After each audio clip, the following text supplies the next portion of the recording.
Hello friends, आज का कहानी है स्वर्ग का हकदार कौन। मरने के बाद स्वर्ग के द्वार पर 4 व्यक्ति खड़े थे। इन 4 व्यक्तियों में पहला राजा था, दूसरा एक बिजनेसमैन था, तीसरा पंडित था और चौथा एक आम आदमी मजदूर था।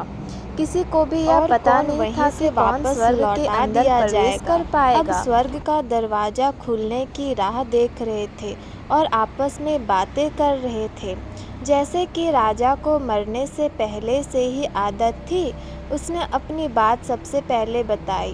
राजा ने कहा, मुझे प्रख्यात राजा हूँ, मैं धरती पर अपना बहुत नाम कमाया है, इसलिए पूरी संभावना है कि मैं ही स्वर्ग में जाऊँगा। फिर व्यापारी ने अपनी बात सामने रखी। वह बोला, मैंने धरती पर खूब धन कमाया और उस धन से मैंने सैकड़ों लोगों की मदद की, इसलिए मैं ही स्वर्ग का हकदार हूँ। अब बारी थी पंडित की। तो पंडित ने मुंह खोला और सबको यह कहा, चाहे तुम जो सोचो सोच लो, लेकिन यह बात तो तय है कि स्वर्ग के दरवाजे खुलेंगे तो मेरे लिए ही।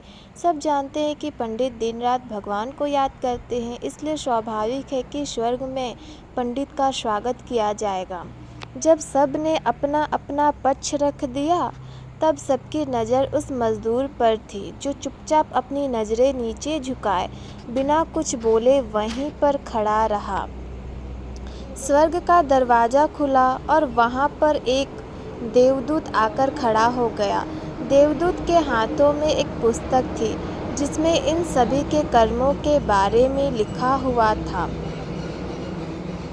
देवदूत ने सबसे पहले राजा को अपने पास बुलाया और उसको पूछा, तुम बताओ, तुमने अपने जीवन में क्या क्या अच्छे कर्म किए हैं। मैं उन्हें इस पुस्तक में देखकर फैसला करूँगा कि तुम्हें अंदर आने देना है या नहीं।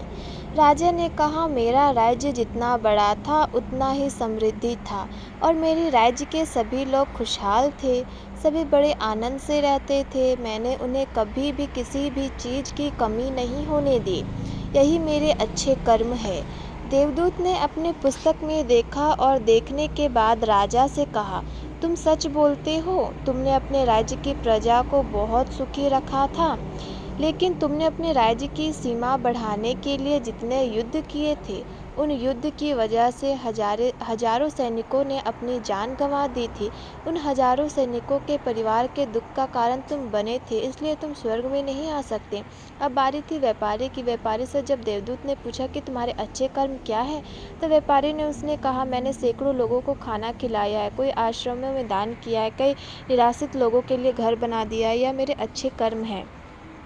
देवदूत ने फिर से अपने पुस्तक में ध्यान से देखा और देखने के बाद व्यापारी से कहा, तुम्हारा कहना भी ठीक है कि तुमने बहुत दान धर्म किए हैं, लेकिन यह दान धर्म तुमने जिन पैसों से किए हैं, उन पैसों को कमाने के लिए तुमने ना जाने कितने झूठ बोले हैं, कितनी हेराफेरी की है और कितनी मिलावटें की है, इसलिए तुम भी स्वर्ग में नहीं आ सकते।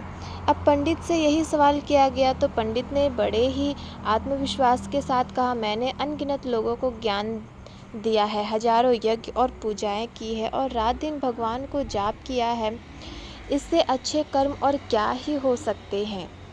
देवदूत ने अपनी पुस्तक के अंदर झांक कर देखा और पंडित से कहा, आपने जितने भी लोगों को जो भी ज्ञान दिया है, उन बातों पर खुद कभी अमल नहीं किया।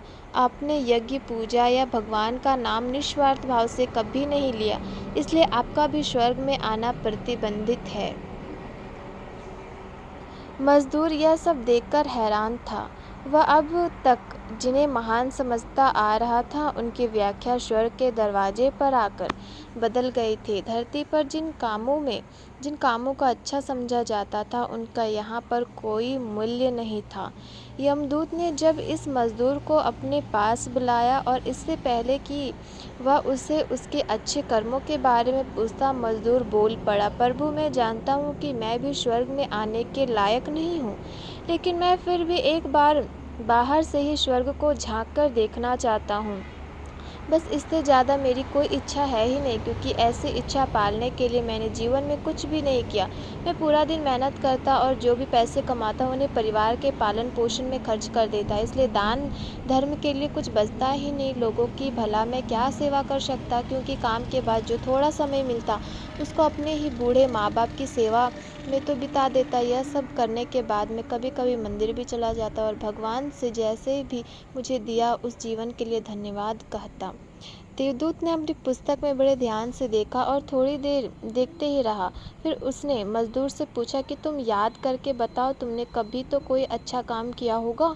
मजदूर ने थोड़ी देर सोचने के बाद बोला, हाँ मुझे थोड़ा थोड़ा याद है। एक बार मैं बहुत भूखा था और मैं खाने बैठा था कि एक बहुत ही कमज़ोर कुत्ता जो ठीक से चल नहीं पा रहा था वह मेरे पास आ गया और मेरे खाने को देखने लगा। तब मैंने उसे रोटी खिला दी और उस दिन मैं खुद भूखा सो गया था।